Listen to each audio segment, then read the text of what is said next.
Cerita ini terjadi kurang lebih di tahun 2018.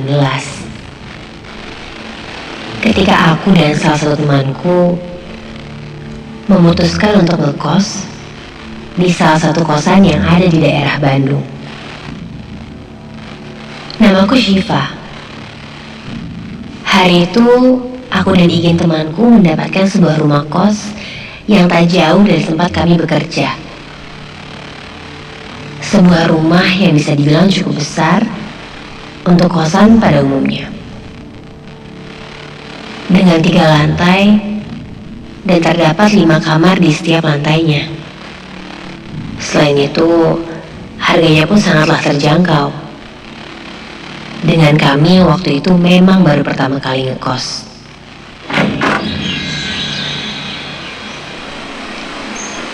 Setelah merasa cocok, kami pun langsung mengambil kamar yang ada di kosan ini.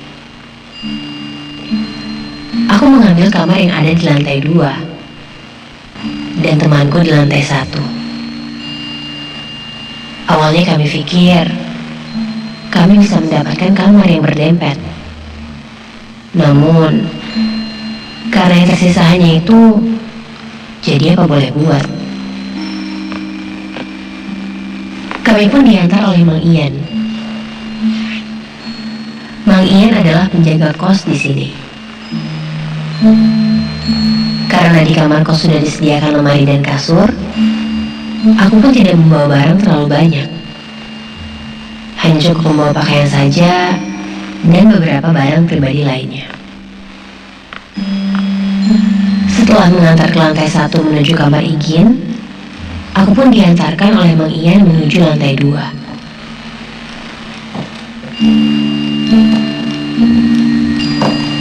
Sesampainya di lantai 2, ternyata kamarku berada di paling pojok yang ada di lantai ini.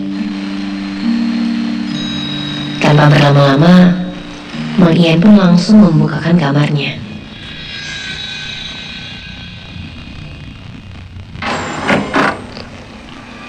Dan ketika aku lihat, kamarnya tidak terlalu kecil. Lemari dan toilet di dalam. Jadi aku tidak usah terlalu capek untuk menatanya lagi. Paling hanya merapikan sedikit saja. Setelah semua barangku masuk ke dalam kamar, Mang Ian pun pamit untuk segera pulang. Karena kebetulan langit sudah mulai gelap. Dan rumah Mang Ian di daerah sini juga. Jadi dia memang tidak menjaga menginap sampai malam. Makasih ya Mang. Nanti kalau ada apa-apa, paling saya telepon aja ya. Ini uang buat Mang Ian. Makasih juga udah dibantuin bawa barangnya, ucapku. Tak lama dari itu, Mang Ian pun pergi meninggalkan lantai ini menuju bawah. Ku ambil sapu yang ada di luar kamarku. Setelah itu langsung mulai merapikan dan menata kamar.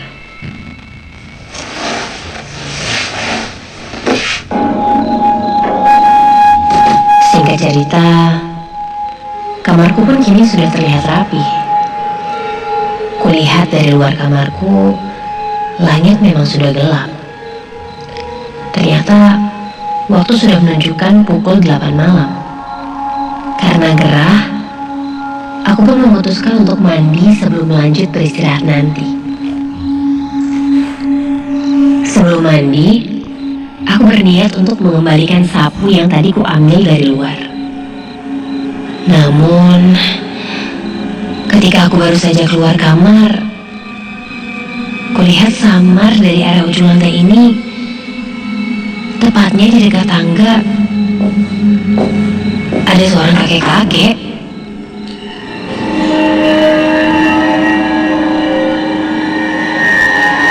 Ya, seorang kakek-kakek memakai baju serba hitam, sedang berdiri, seperti sedang mencari sesuatu. Dan dalam satu momen, kakek itu pun melihat ke arahku. Aku pun hanya tersenyum sambil menyimpan sapu di samping luar kamarku. Dan tak lama dari itu, ketika kulihat kembali, kakek itu sudah tidak ada. Hah? Cepat banget hilangnya, ucapku dalam hati. Tak ambil pusing, aku pun segera masuk kembali menuju kamar dan segera pergi untuk mandi. Setelah selesai mandi, Ian sempat mampir ke kamarku. Dia bilang, dia merasa tidak betah berada di sini. Setelah aku tanya alasannya kenapa, katanya dia beberapa kali mendengar suara orang menangis ketika sedang merapikan kamar. Ya elah Gin, positive thinking aja kali. Siapa tahu itu suara dari kamar sebelah lo. Kali aja baru putus. Udah deh, jangan aneh-aneh. Berlalu.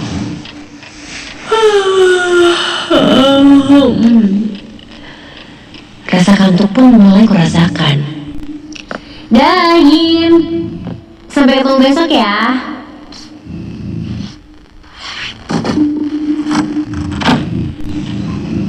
Dan segera merebahkan badanku ke atas tempat tidur.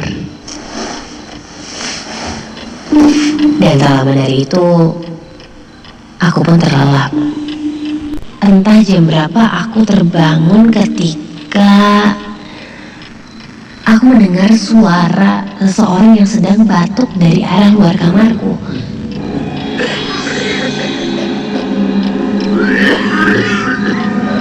Awalnya, aku berusaha untuk menghiraukannya.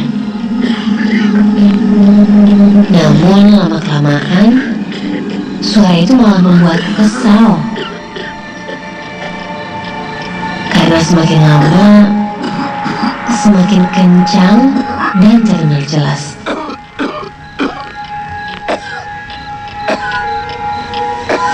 Aku pun terbangun dan langsung beranjak membuka pintu.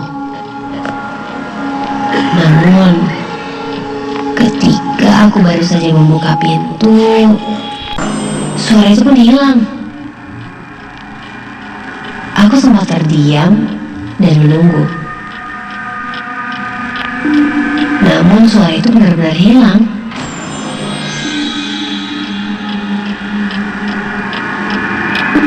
Sedikit kesal, aku pun langsung membanting pintu kamarku. Langsung merebahkan badanku kembali di atas tempat tidur. Sampai tak lama dari itu, ku dengar seperti ada suara yang mengetuk pintu kamarku.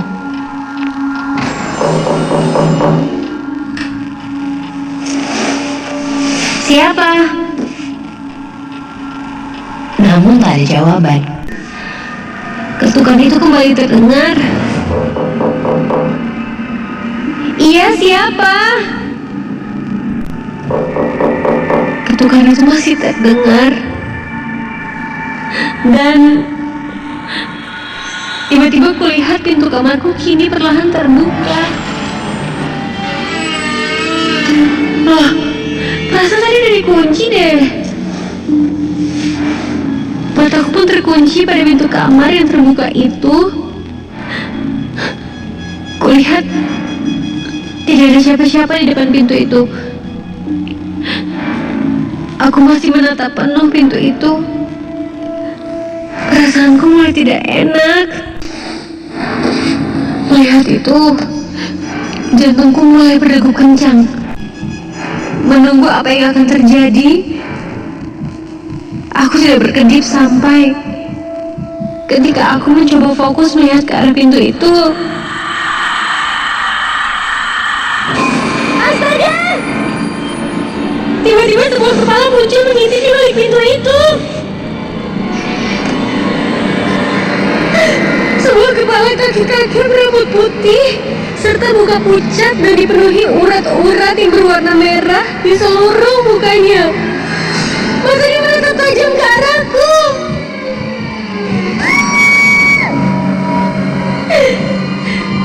Aku hanya bisa terdiam dan membaca doa-doa yang aku bisa pada saat itu. Aku coba teriak pun, aku tak bisa.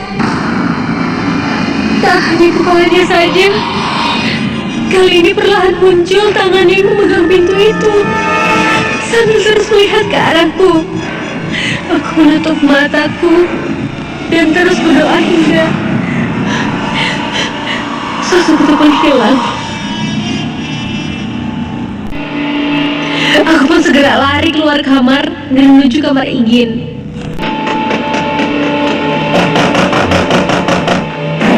Igin melihatku heran karena mukaku yang pucat dan keringat yang bercucuran. Aku hanya bisa diam. Dan setelah cukup tenang, aku pun mulai menceritakan semuanya.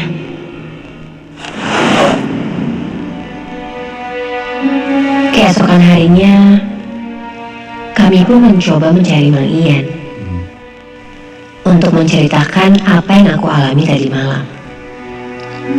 Dan setelah aku ceritakan, Mang Ian pun hanya tersenyum dan berkata,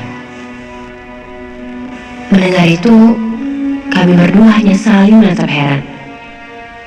Dan aku pun jadi teringat dengan sosok kakek-kakek yang kulihat di dekat tangga. Mang Ian sepertinya menyimpan sesuatu dari kami. Awalnya dia tidak mau menceritakan apa-apa.